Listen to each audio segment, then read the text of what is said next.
Ladies and gentlemen, welcome to our channel once again. I hope you're doing fine from whenever you are. I'm also doing very well. Thank you for supporting our channel and thank you for being part of us.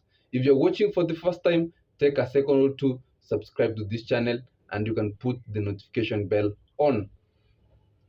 So, William Samoei Ruto seems to be a man who has a limited options as towards the 2027 general election.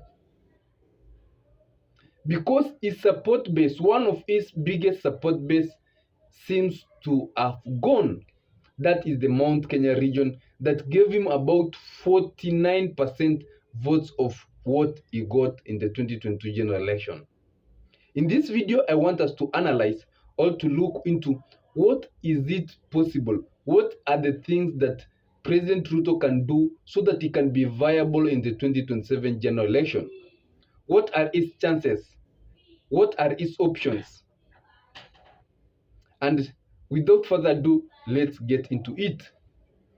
The first thing that is a do or die for President Ruto so that he can stand strong or can come out strong in the 2027 election is to ensure that Raila Odinga wins the AU chair position.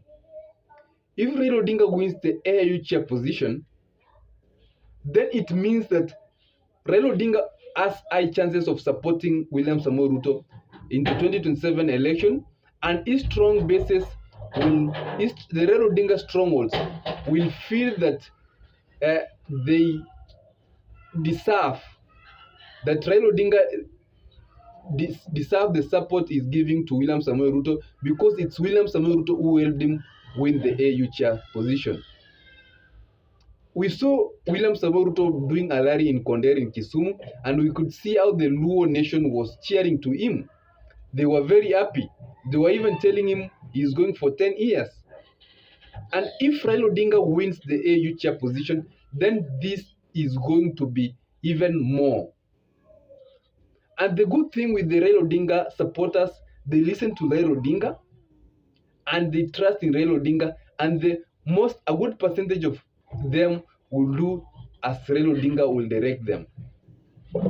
If Raila Odinga went to Homa Bay today, went to Kisumu and say, okay, William Samoei Ruto supported me in the 2007 election, we went a sideway, and now let's support him. He supported me to be the AU chair. Overwhelmingly, those people from the lake will support him. And if the people from the lake region are supporting him, then you add the votes that are coming from the Kalenjin region. Of course, the Kalenjin people, or the Rift Valley people, a good number of them are going to support their own son, even if the economy has been doing bad and a lot of things surrounding his government, and a lot of people feeling that he should, it's time that they voted against him. There are people from there Rift Valley will feel, okay, this is our son, and let's try him once again. If he's going to get, let's say, 2 million votes from the Raila Odinga Luo Nyanza region, then he's going to get another 2 million votes from the Rift Valley is back home. He's going to come with 4 million strong. That will be a very strong factor for him to come into that election, and he will be a worthy competitor in the 2027 election. So, number one thing is that William Samoei Ruto should ensure that Raila wins the AU chairmanship position so that he can effectively support him in the 2027 general election.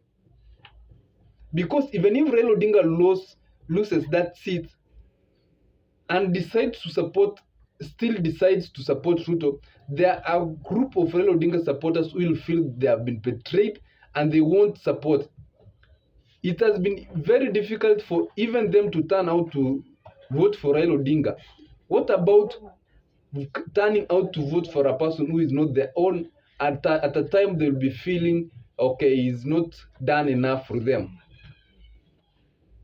Another thing that should be done, or should be a strategic thing for Ruto to do, is to try and divide the Mount Kenya region. They have tried it with the Kindiki. If Kindiki can rally the Mount Kenya East region, well and good, but it seemed not to work like we could have expected. So he should try to seek a different strategy. They don't have to vote for you, but you can divide them to vote for different people, reducing the basket to going to one candidate. Uhuru Kenyatta can support William Samoei Ruto by supporting Fred Matiang'i. Fred Matiang'i goes to the Mount Kenya region, picks Ndindi Nyoro, and Uhuru Kenyatta supports that coalition. A good number of the Mount Kenya region are going to be in different opinions. There's those who are going to support Rigathi Gachagua, and there are those who are going to feel this coalition that Ndindi Nyoro and Matiang'i are doing is very good. That will have divided the Mount Kenya region. Because trust me, Matiang'i and Ndindi Nyoro will get over 1.5 million votes of the Mount Kenya region. Rigathi Gachagua also will make over 2 million votes. So that's a division of the Mount Kenya region vote. So they should go back to the drawing board, calculate effectively how they are going to ensure that the Mount Kenya region voting block does not go to one basket. I'm a basketball supporter. I'm used to basketballs. But if those voting block don't go to one basket, then it will be a favor for them. Another thing that Ruto can do right now is to change tactic. Uhuru Kenyatta was not doing very popular with Kenyans. The economy was not doing very well. The economy was facing very difficult times. Yet at the Uhuru Kenyatta time, things were going up in prices. But Uhuru Kenyatta knew how to address Kenyans. He was soft towards Kenyans. He could tell them, we are trying this, we are doing this, in a very soft way. The members, his cabinet could come out and explain things clearly to Kenyans. Matiang'i could move to the country and tell them, this thing is not working, but we are doing this, and in a soft way. Unlike what we are seeing from the government, people feel oppressed and people feel that they are being forced on issues. We saw Rigathi Gachagua yesterday asking President Ruto to address Kenyans in soft way. That is what they should do. As much as things are not working as they expected, talking to people in the right way and explaining to them is something that can also work in their favor. We saw the president come out to say that there is a people chafu that is in Kenyans, that they are opposing everything. It's because the way things are addressed to Kenyans, people feel that is not a right way of addressing. If you're bringing the animal vaccine, visit the communities that have huge numbers of animals, wakalishe chini, waeleze polepole, hii vaccine iko hivi na hivi, tumeijaribu, we have tested it, we are sure that it's not going to do these things we are being told. People will understand you. Be truthful to people. Go to marketplaces, go to functions, address people. Open up and tell them that the economy is not doing very well. Things are hard, but we are trying this and this. Unlike coming out to defend yourself so much, telling them that the economy is doing good, giving them figures that the GPD is done well. But when people on the ground don't see the really thing happening. So changing of tactic in the way of handling Kenyans is also another thing that can be tried in the 2.5 years remaining, to see that at least they, if a few Kenyans can resolve. The last thing is how to deal with the Gen Z. Remember that this Gen Z factor that has been tested, and it's a very powerful force, a force that has been proven that it can take a government out of seat. We saw it during the financial bill, that the younger generation is now overwhelming you of a huge number. And if these people are going to register votes with that ambitions of getting you out of office, then it's going to be very difficult for you to win, because the Gen Z don't have a tribe, they don't have a region, they come from the entire nation. There will be votes that will be losing from the entire nation.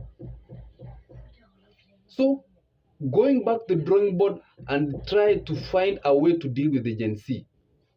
I time to think on how to deal with them.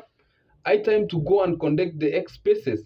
I time to call for meeting from university student leaders and find strategy of how to do or to deal with the Gen Zs. I saw the president was doing a town hall meetings. I time to continue with those meetings, address people in the right way, and tell them this is refused and this is working. If Kenyans don't want something to do with the SHA, tell them that, try to explain them the benefits of this thing. If they really insist that they don't want it, do away with it. Kenyans said we don't want a Dani. Listen to them, explain them the importance of having a good airport, good facility in the airport, the challenges the airport is facing, remind them of how it was leaking. And if they still insist they don't want a Dani like they did insist, come out and say, I tried my best, Kenyans have refused, let's try a different partner. Otherwise, ladies and gentlemen, you can tell me if William Samoei Ruto still has a chance to revive the hope that Kenyans have in him or they have had in him. Remember that he's one of the presidents who was elected in the Earth narratives. Mama Mboga and the border people, the bottom-up agenda, people coming out to support him very strongly. Is it all lost or there's still time that tactic can be changed, going back to the drawing board and finding a way to deal with Kenyans in the right way so that he can still get that overwhelming voting block he got in the 2027 general election. You can tell me what you like or what you think in the comment section. Remember to like this video and take a second to subscribe to other videos. Have a nice day, ladies and gentlemen.